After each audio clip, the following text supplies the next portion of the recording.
I am Catheirne Hover, the purveyor of fun and founder of Palette Community here in Saratoga and in Schenectady, New York.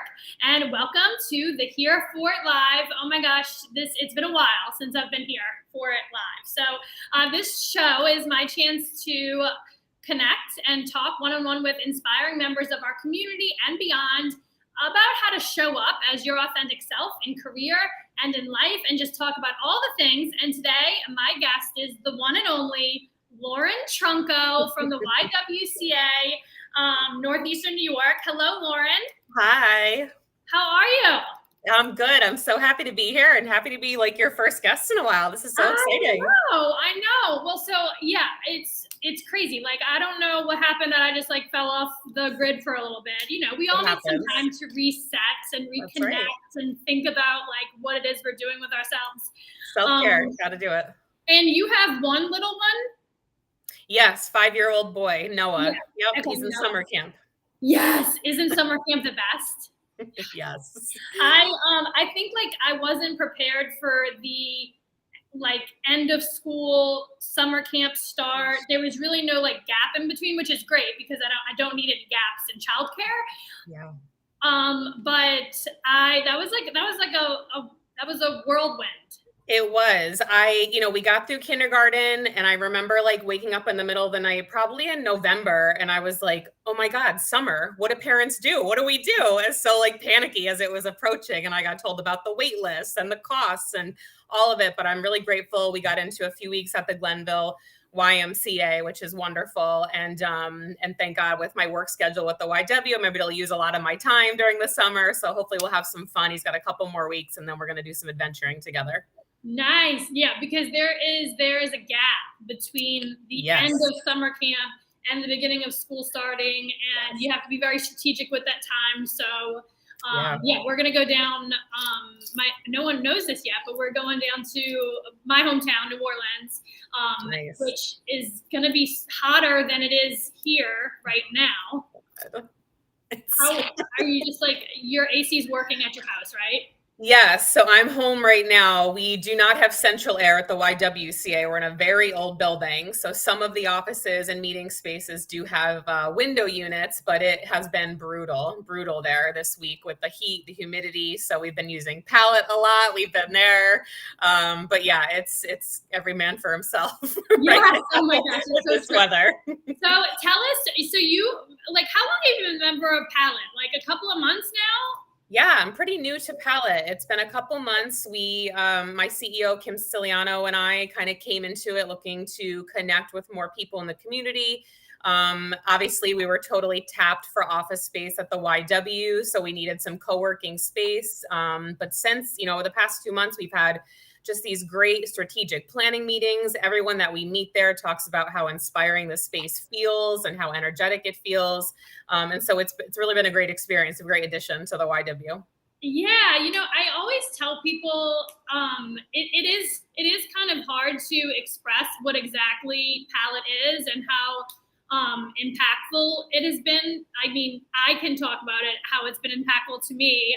I like set out to do one thing and it just, it opened up Pandora's box, if you will, of like, when you say you're going to support people, people show up for support. So it's been like really amazing just to be a part of it myself. But I'd love for you to share, your experience at Palette, why you joined, and what are you getting out of it?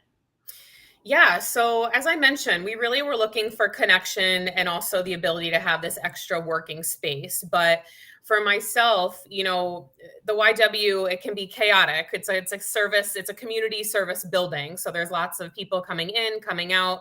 We've got construction going on there at the moment. So for me to be able to go down the street and kind of like put the code in at the downstairs of Palette and walk in, it's like this magical world that I could just like close the door, put my headphones in and really feel, focused and inspired. And, like I said, I brought my team there. We've like gotten lunch and sat around on those gold couches in the back and just had like the best strategic planning meetings. We've met the Troy YW ladies there last week and kind of bridged that gap a little bit more. So we're we're really, and then obviously the Nest is right next door, so that doesn't hurt, right? There's Right. like this awesome Right. restaurant. Oh yeah. But yeah, it's been a great space. I honestly don't venture upstairs too much yet because I really love that downstairs space, but it just feels like very homey, familiar. It kind of feels like your place when you're going into it, like this access to this little hidden gem in Schenectady in front of in the middle of all the craziness. Yeah, it's crazy. Like I've always really said, like, when people join Palette, I'm like, don't ever feel like you're not, you're in the way or you're being too loud or you're, interrupting anyone. Like treat this as it is your own home. And I'm really glad that people do that. I'm glad that people bring people there to, show off who they are. It's supposed to reflect our members and what their goals are and what they're there to do. So Yeah. that's so awesome to hear that feedback from you. And I always say too, showing up is half of it. And that's what the Here For Live is all about. Like there's no script, there's no agenda. There's just like you and I talking about whatever the hell we want to. And, Yeah. And I think that that's really important at Palette too. When you show up there, you never know who you're going to meet. You're never going to know who you're going to connect with, but there is connection guaranteed. And we really foster and encourage all of our members to meet one another, collaborate, think outside the box, and really just, everyone is really just all in, which I think is so cool to be surrounded by people who are as committed to advancing themselves as you are, Yeah, everyone's so passionate that we've met through Palette. And there's like that collective energy, that's just going around. People want to be engaged and do good, be on the right side of everything and just figure out how we can help each other as women, as business owners, as, all the different, hats that we wear as mothers. How can we support each other and make this world a little easier day to day for each other? Yeah. So one of the most exciting kind of collaborations that we feel so proud of is that you have someone new on your team that came from the Palette community. Yes, Charlene Holmes is amazing. We had the position posted. So as you mentioned, I just came into my role as the Chief Development Officer. I was the interim in March when our former person left, and then in June I was kind of made officially the Chief Development Officer. But we had this position posted as really my right-hand person, the Associate Director of Development. We had a few strong candidates, but if you've ever sat and talked with anybody that works at the YW, the mission is very personal. Our mission is eliminating racism and empowering women. So it's a big mission, but it's very personal to a lot of us that work there. And so we're very passionate about that. And nothing was just, people were okay. You meet people in interviews and you're meeting with them and you're like, all right, this could work. I'm sure they could do the job. Like, they have the skills, they've got the experience, but there just wasn't that spark, that magic. And so Marcella had reached out to me and said, I've got someone, I think it might be a fit. Would you want to meet? And I'm like, absolutely. We've got a couple strong candidates. I really need to get this position filled, but I'd love to meet her. And so Charlene and I sat down together, and it really was just like the stars aligned. Like I just felt her passion for what we do. And she brought this whole world of experience to the table that is just, it makes our team so much better. And so the synergy in our development team right now is so strong. We're just so excited about the events coming up and the people that we're meeting, and we're seeing like the attraction to the agency is changing. And so it's just a really exciting time. I've been there for 9 years. And so you feel very like on the verge of something really great. So it's really exciting. And she's that amazing. Is so exciting. Like I'm freaking pumped about it, and I think it's really, look, eliminating, like most people shy away from the word racism, like, oh, I don't know how to address this. And there are a lot of people who don't know how to address it and do want to help and do want to, make change. And, I think that it's great to have an organization like the YW that facilitates these conversations, facilitates the services that go along with eliminating racism. And I think that Charlene is so passionate. I mean, when you meet Charlene, anybody out there who doesn't know Charlene, she's an incredible human, very honest, very straightforward, straight talker, which I love, but she also is very compassionate, empathetic, and sensitive. So I think these are all like qualities that you can't necessarily teach a person or train Yeah. a person on. She's got life experiences that she brings to the table. And so I'm just so excited to have her join your team and bring together this almost like a rekindling of a flame. Yes. Of encouragement and excitement and events. Like, tell us all the things, because you do have some big events coming up. Yeah. Yeah. So we're heading into a really busy season at the YWCA. As I mentioned, eliminating racism, empowering women, that's our mission. And you mentioned kind of like how people can get engaged. How do you start to kind of look into those subjects? And especially recently, these issues are such hot topics every day in our life right now. You plug into your news feed, you watch the news. It's like these issues have become very politicized, but the YW's been doing this work for so long that there's no sides to this. It's eliminating racism and empowering women, period. And so the fall really gives us an opportunity. They're very mission-driven events. In September at Proctor's, we're going to be doing our third production of the Vagina Monologues with some great women around the community. All those proceeds go to benefit our domestic violence programming, and it really brings attention to gender-based violence in general.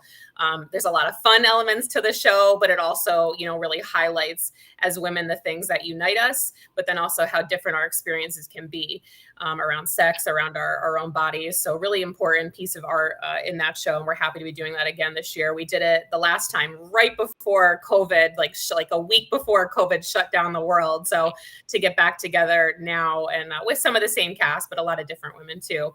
That'll be a really fun night. And then October is Domestic Violence Awareness Night. We have our annual Take Back the Night March. That's on the third Thursday in October, where we gather everybody at our main campus and we have a great little agenda, usually some music. And then we take off down Union Street with chants and our megaphones and just scream to an end, for an end to domestic violence with the community. And then heading into November is our Homelessness Awareness Month. We've got the Butterfly Effect, which is like a women's empowerment interview series that we do. And then we're also doing like a resource fair for women around employment, affordable housing, and support services that are available to women in the community, so people can come and check that out. And actually, Charlene, I forgot one of our most exciting events that Charlene is heading herself. So she's working with Union College to do a short film screening. It's called A Birthday Party. It takes on some really serious topics, some cultural traditions around female genital mutilation. It's a short film, and then she's organizing a panel discussion with some really impactful speakers that are going to talk about kind of both sides of that issue and why that's still kind of a buzz topic, a taboo topic in many cultures today. Really expand people's knowledge around that. So all mission driven, all women centered, really trying to engage the community and show them kind of why the YW is in the community. Yeah. Oh my gosh. And while you're like rattling off all these events, I have to ask you, like, how is it that, because all the work that needs to be done, it's vast and never ending. And just most recently when it comes to, women and rights and reproductive rights and equality and all that stuff. Like, I want to know from you personally, like, how is it that you just keep on going, and how do you like reset yourself or, stay the course? I know.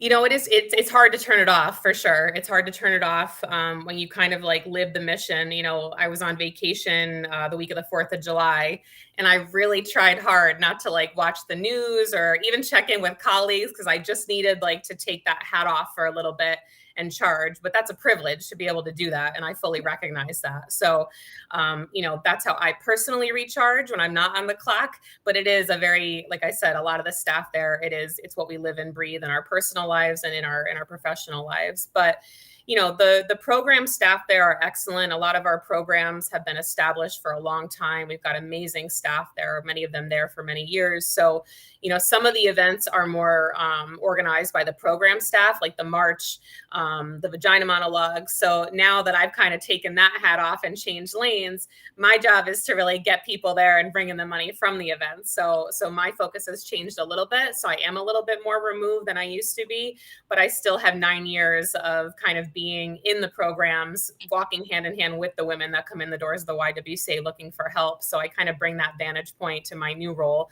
But it's a balance all the time. And then, when you leave work, you have your family and your friends. And so you've got to constantly kind of look at your buckets and figure out, where do you need to add more energy, or you need to like dump out a little bit and get the outlet going. So vacations are important. Yeah. To sum up that whole. Take one, by all means, like take one.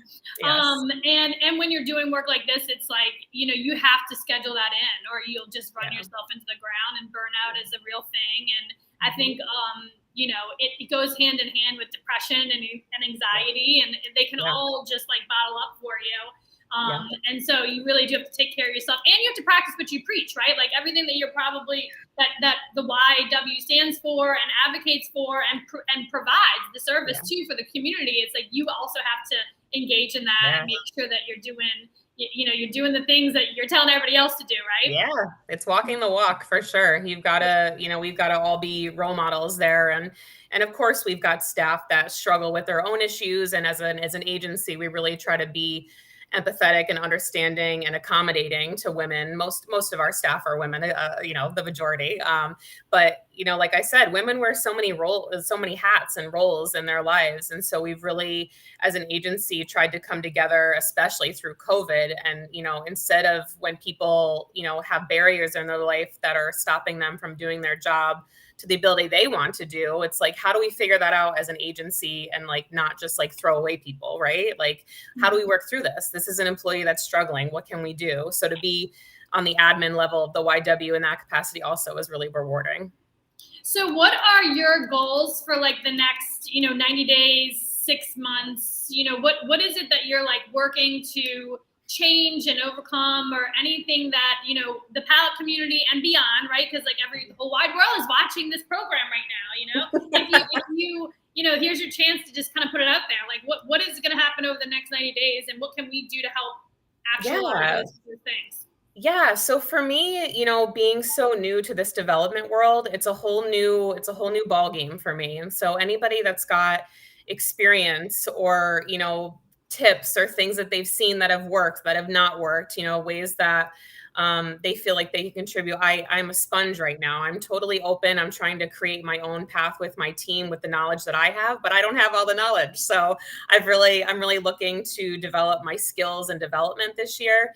And then, again, as trained as I become in development and maybe pick up those tips and get into the game a little bit more, I always want to stay true to the mission and my work with the clients that I've come from at the YW.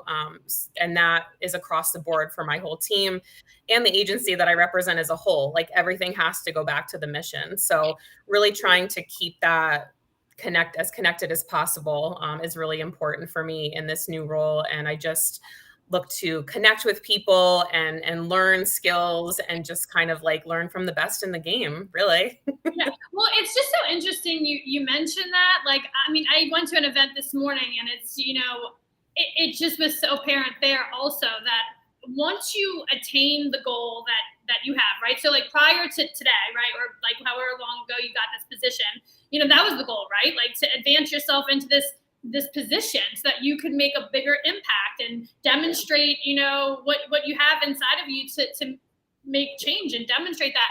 And then, but then you have another goal now, and even like these amazing women this morning, it's like they've accomplished so much in their careers, yet still they're talking about mentorship and sponsorship and support and resources and more of all of that. And it's like, it's just so cool. That's when you are surrounded by like people who are never going to stop, who can't be stopped, advancing themselves and the people around them to continue just to do the work and to better themselves. And again, this all goes back to like my entire like purpose in life is to, there's no professional advancement without personal advancement. And there's no, bettering, making more money or, having that job or, doing all those things on the career level, business level, professional level, if you're not working on yourself personally and demonstrating that you're a good person and that you're improving on yourself personally every every day, and it's exhausting, and it takes so much work, and it can be deflating sometimes when it's not moving as quickly as you would like.